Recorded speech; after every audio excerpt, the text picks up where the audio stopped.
Hello বন্ধুরা, welcome to my channel. এখন কথা বলবো বাংলাদেশের টিম নিয়ে। এশিয়া কাপে লিটনদের ব্যাটে জয় বাংলাদেশের।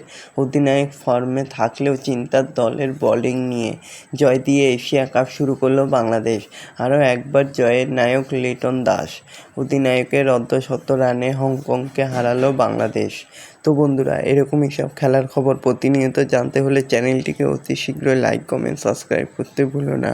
আর প্রচুর পরিমাণে শেয়ার করে দাও, যাতে আমার 4000 ঘন্টা ওয়াচ টাইম খুব শীঘ্রই পূর্ণ হয়ে যায়।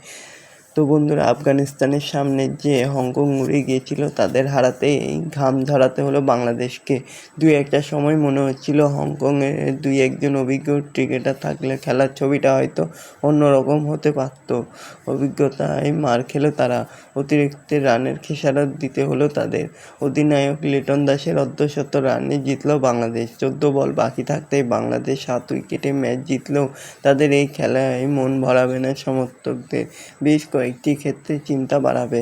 আফগানিস্তানের বিরুদ্ধে ভেঙে পড়েছিল হংকংয়ের ব্যাটিং। সেই কারণে হয়তো টস জিতে প্রথম বল করার সিদ্ধান্ত নেন বাংলাদেশের অধিনায়ক লিটন। হংকংয়ের ওপেনার আংশুমান রথ এই ম্যাচেও ব্যর্থ, কিন্তু অপর ওপেনার জিশান আলী নজর কাড়লেন। 30 রান করলেন তিনি। নিজাকত খান ও অধিনায়ক ইয়ামিস মুর্তজাও ভালো ব্যাট করেন। নিজাকাত সর্বাধিক 42 রান করেন, মর্তুজা করেন 28 রান। তাদের জুটিতেই ভালোই খেলছিল হংকং। বাংলাদেশের বোলারদের মধ্যেও নজর কাড়লেন তানজিম হাসান সাকিব।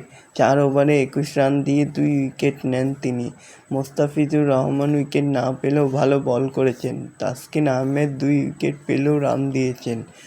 আবুধাবির উইকেট বেশ মন্থর। এই উইকেটে 144 রান তাড়া করা খুব সহজ নয়। বাংলাদেশের শুরুটা ভালোই হয়েছিল। পারভেজ হোসেন ইমন দ্রুত রান তুলেছিল, তাকে ফেরান আয়েশ শুক্লা। পরের ওপেনার তানজিদ হাসান তামিমও করেন 14 রান। এই 2 ওপেনার আউট হওয়ার পর বাংলাদেশের রান টেনে নিয়ে যান লিটন। অভিজ্ঞ ব্যাটার তাহিদ হৃদয় জানতেন এই মাঠে বড় শট খেলার চেষ্টা করলে ঝুঁকি বাড়বে, তাই দৌড়ে রানের দিকেও নজর দেন তারা।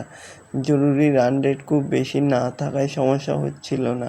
শেষের দিকে বড় শট খেললেন তারা। এই জুটি দলকে জেতালো। 39 বলে 59 রান করে লিটন আউট হলেও ততক্ষণ খেলা প্রায় জিতে গেছে বাংলাদেশ।